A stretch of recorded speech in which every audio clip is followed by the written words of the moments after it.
I put on a blazer and my finest jewelry in case any of the national news wants to use this and air it without my consent.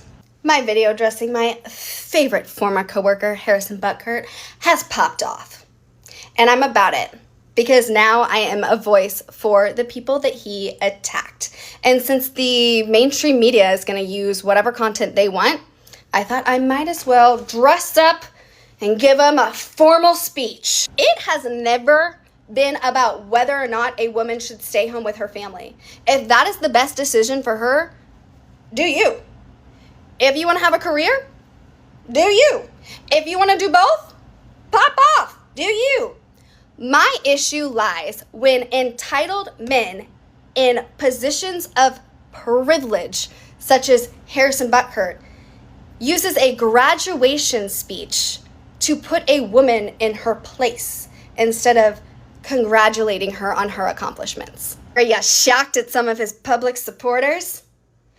I was not, because something these people all have in common: privilege. The harsh reality is that majority of Americans cannot support their family on a single income. Those little bundles of joys are expensive. So telling a bunch of women that that's when their life begins, well, I guess it depends if they're privileged or not. It baffles me that people think that social media has like warped this speech into something it's not. If you think that, you should go watch the 20-minute long speech, and I promise you're going to be sweeping your jaw off the floor by the end. With so many women just on staff here and in the building, his comments kind of touched on women in the workforce. What do you tell them if they come to you with a concern about players speaking ill of, women in general? Yeah, that hasn't happened. I don't think he was speaking ill to women, but he has his opinions, and we all respect that. I let you guys in this room, and you have a lot of opinions that I don't like. So. Boy, oh boy, oh boy, oh boy, oh boy. How long has it been since Harrison Butker came out here and just simply gave a biblical perspective on the role of women? He didn't say that women can't work. He didn't say that women can't be the CEO. He didn't say that women can't have jobs. He didn't say that women can't be the boss. He didn't say that women can't do jobs that traditionally men have done. He didn't say any of these things, okay? He didn't say that women should get back in the kitchen barefoot and make some babies, right? That's not what he said, okay, at all. But you would think that's what he said, given the backlash from the mainstream liberal media. And it's been about 2 weeks since he said that, since he gave that commencement address at a Catholic institution from a Catholic perspective. And in a so-called Christian country, this is a topic that is still being talked about, okay? At the beginning of this video, you guys saw a former NFL cheerleader come out and to basically blast Harrison Butker for his comments, okay? She doesn't seem to be the most stable person, but yet she claims to be a woman of Christ. Now, if you are a woman of Christ, then you should have absolutely no issues with what Harrison Butker said. In fact, you should be cheering it on, right? The same way that you cheer on these NFL players when they are performing on the field, right? You should be cheering on Harrison Butker when he's giving that speech at a Catholic university if you are a so-called woman of Christ. But like I try to tell you guys all the time, when it comes to these feminist Christians, they've never actually read the Bible, right? Because if they read the Bible, they probably wouldn't be Christian. They wouldn't call themselves Christian. They probably wouldn't like it too much. But again, Christianity has become bastardized in this country to essentially just mean that you can do whatever you want to do. Doesn't matter what it is, okay? Doesn't matter if it's explicitly prohibited in the Bible. You don't have to adhere to how the Bible tells us that we should live and the structure of society. You don't have to do any of that stuff. All you got to do is ask Jesus for forgiveness, and therefore you're good to go, okay? Because Jesus treated women with respect, okay? He treated them better than most men treated women at the time, so therefore they have interpreted that to mean that, hey, I can do whatever I want to do as long as I ask for forgiveness before I die, okay? And again, this is how you get what is happening right now, when you have women who claim to be Christian, but yet they're so upset and butthurt by a Christian message. It really blows my mind. But hey, it's not surprising because, again, in this society, we are moving away from the traditional values that made this country great in the first place. But the good thing is that we do have Andy Reid and Patrick Mahomes standing up for freedom of speech, okay? And the fact that, hey, their teammate is being attacked by the media, and now the media is trying to make them attack Harrison Butker. So the media is trying to divide the Kansas City Chiefs over what he said at that commencement speech. And the good thing is that Patrick Mahomes and Andy Reid weren't going for it. So I want to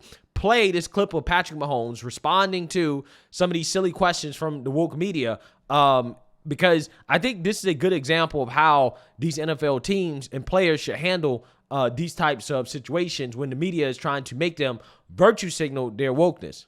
I know Harrison. I've known him for 7 years, and I judge him by the character that he shows every single day, and that's a good person. That's someone who cares about the people around him, cares about his family, and wants to make a good impact in society. When you're in the locker room, there's a lot of people from a lot of different areas of life, and they have a lot of different views on everything, and we're not always going to agree, but and there's certain things that he said that I don't necessarily agree with, but I understand the person that he is, and he's trying to do whatever he can to lead people in the right direction. And that might not be the same values as I have, but at the same time, I'm going to judge him by the character that he shows every single day. That's a great person. And well, listen, here's the thing, Mr.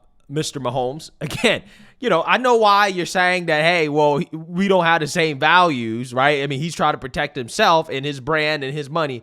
So I get it. I understand that. And again, it's a damn shame that in 2024, Christians have to basically hide their faith, right, in order to continue to make money and to protect their brand. But if you are a Christian, he didn't say anything wrong, okay? He didn't say anything that you need to come out here and to denounce or anything like that, because he spoke what is consistent with what's in the book, right? So, you know, I just find it funny how, again, these players have to try to distance themselves in ways by saying, well, I don't align with those values, right? It's not my values. But again, if you call yourself a Christian, I'm not sure how you could say that, right? I mean, to me, it just doesn't make sense. But again, yeah, this is an attempt for Patrick Mahomes here to protect himself. And again, I get where he's coming from.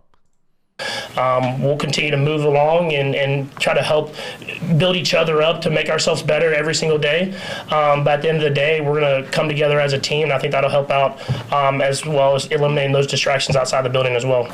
The guys are good with that. They understand. I mean, they understand how things work. I mean, everybody's got their own opinion. And that's what's so great about this country. You can share those things, and you work through it. And that's what guys do. What makes the locker room so cool is you're able to have those discussions and become better and make those decisions for yourself. And so even though there are very vast, I guess, differences as far as those speeches happening at the same time, I mean, you're able to talk to guys and you get knowledge, you make your own decisions at the end of the day. And I think that's what makes this country so great, is that you're able to get as much knowledge as you can, and then you make your own decisions. And it gets a little divisive sometimes when you get to social media and you get to outside the building, but in the building you can have those healthy discussions and still be friends at the end of the day, even though you might not agree with exactly the same things. I didn't talk to him about this. Didn't think we need to. We're a microcosm of life here. Everybody from different areas, different religions, different races, and so we all get along. We all respect each other's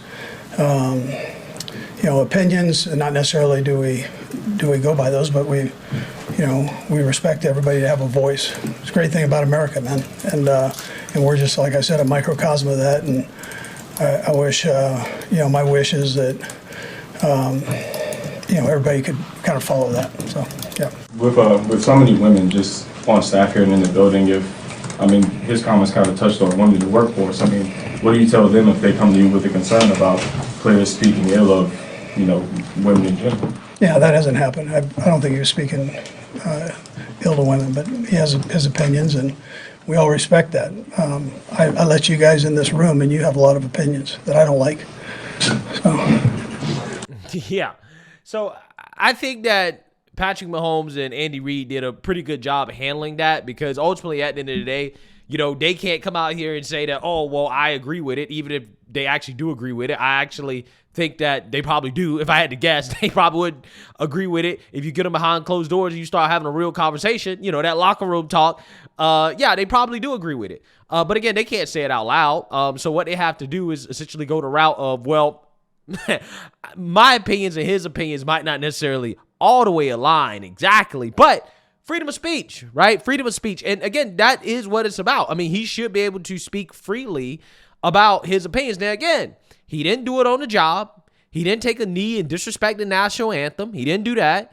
What he did was that he gave a Christian commencement speech at a Christian university. Why is the media and other people still raging about this? I really don't get it. I really don't understand.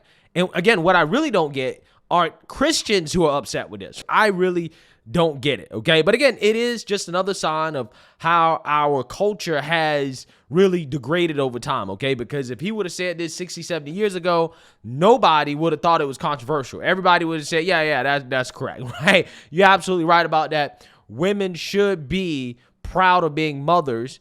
And, if they're homemakers as well, too, be proud of that. Be proud of raising kids. Be proud of being a woman that is in a traditional role. There's nothing wrong with that at all, okay? But again, these players and, the Chiefs coach, they realize what's happening, right? The mainstream liberal media is trying to divide them. They're trying to create chaos and controversy in the locker room over what Harrison Butker said as a way to pressure the Chiefs into cutting him, right? Into releasing him and making him lose his job over his speech. Again, he didn't kneel for the national anthem. He didn't do something that was prohibited on the job. It had nothing to do with his job as an NFL kicker. He was invited to give a speech. He gave a speech, and the media is relentless in their effort to try to punish him for not being on board with the left-wing agenda. And again, it's really sickening to see this happen in what is supposed to be a culturally Christian country where you are getting canceled for stating basic Christian beliefs. Again, it really blows my mind, and shame on the media for continuing to try to make this a controversy when it's really not. Now they're trying to, again, pressure the Chiefs to basically make it so this man can't feed his family, he can't feed his kids, he can't support himself because of his Christian beliefs. This is a good example of how it is the mainstream liberal media that is dividing our society, okay? Because there is no division in that locker room when it comes to what this man said, but the media is trying to create division for the purpose of making it so Harrison Butker is a distraction, to the point where the Chiefs say, hey, well, this distraction is not worth us having him on the team, therefore we're going to cut him, right? And that's what they want, okay? So again, it's not like he did anything on the job, right? It's not like he beat a woman or sexually assaulted a woman or killed somebody or participated in any of the activities that you see a lot of these NFL players participating in. But again, the backlash towards this guy is 100% just a means of the media, again, trying to punish him for openly being Christian, okay, and not being ashamed of what he believes. Again, it is shameful behavior, and I hope that the Kansas City Chiefs double and triple down on not letting this be a distraction and shunning the media for asking these silly questions about what Harrison Butker said. So let me know what you guys think. Make sure you like, comment, and subscribe. Most importantly, share a Black conservative perspective. Peace.